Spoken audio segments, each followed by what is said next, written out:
Կարճ ընդամենը ասեմ, որ այն հաղորդագրությունը, որը տարածել է քննչական կոմիտեն, այդ փաստերը չեն համապատասխանում իրականությանը, եւ այն ձայնագրությունները, որոնք արդեն լսել եք, դրանց բովանդակությունը չի արտահայտում իրականությունը։ Մանրամասները կհասկանանք,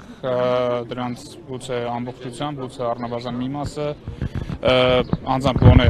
ոչ մասնագետի համար այդ ձայնագրությունները լսելուց հասկանալի է, որ այնտեղ ընդհատումներով է գնում եւ ակնհայտ մոնտաժված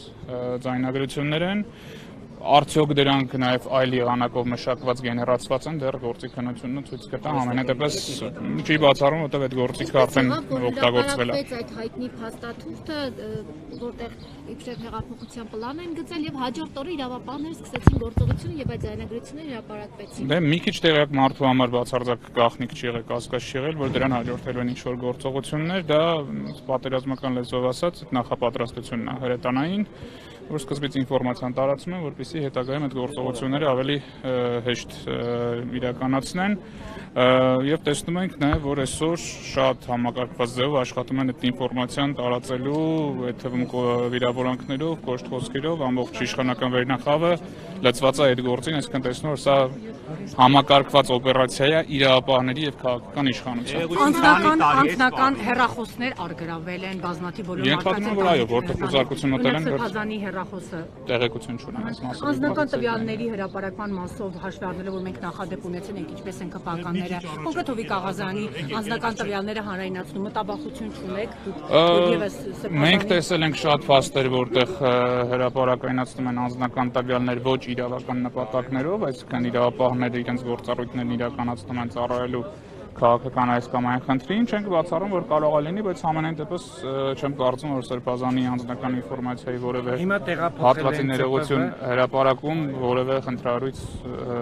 հարց կարա իրականացնել։ Տեղափոխելու հետո միջև երևի թե միանգամից դատարան, դեռ հայտնի չի, որ դատարան է։ Դրան այս հոդվածով քանի տարի է սպառնում։ Հոդվածը երկու հոդված է, մեկը 12, մեկը 15 առավելագույնը, բայց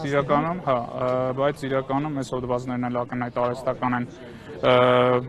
ձևակերպված, շատ իրավաբաններ արդեն դրա մասին դիրքորոշում հայտնել են, որ նույնիսկ իրենց նշած տեքստի գիտություն ընդունելու ճշմարիտ համարելու պարագայում եւ նույն այս հոդվածներով մեղադրանք չէր կարող առաջադրվել։ Պարոն Խուդայան, դուք Սրբազանի հետ արդյոք հնարավորություն ունեցաք քննարկել հրապարակված ձայնագրությունները, Այն ինչ որ տեղի ունեցել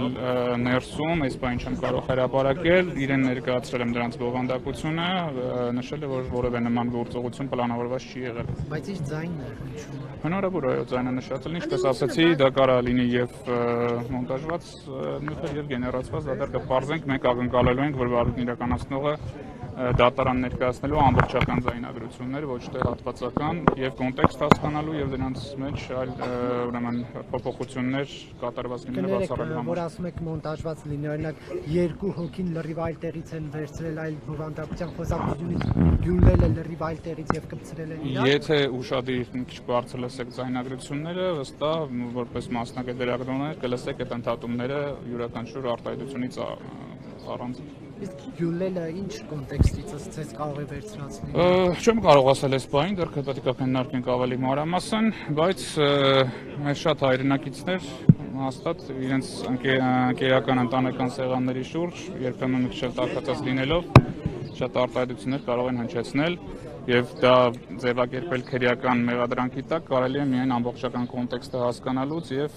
երկարատև այն ինչ-որ գործողությունների շուրջ տեղավորելու Պահանջել եք, որ դատարան ամբողջ ձայնագրությունները։ Մենք չենք պահանջում, թե ինչ ներկայացնի քննչական մարմինը, մենք նույնպես դատարան բեռնյութերը չենք ստացել ինչ են դատարան ներկայացնելու, բայց դատարան ներկայացված չլինելու պարագայում բնականաբար առարկելու ենք, որ այդ նյութերը չեն կարող բավարար լինել գնահատական տալու համար։ Ներողություն, պարոն Խուդոյան, ես ճիշտ հասկացա, որ ձայնը Սրբազանինն է, բայց պարզապես մոնտաժված է։ Ես արդեն դարձին պատասխանեցի, որ ակնհայտ է, որ դա մոնտաժված է, թե արդյոք ես լսում եմ, այո, իմ կարծիքով իր ձայնն է այդտեղ, հիմա բայց հարցը այդ չի։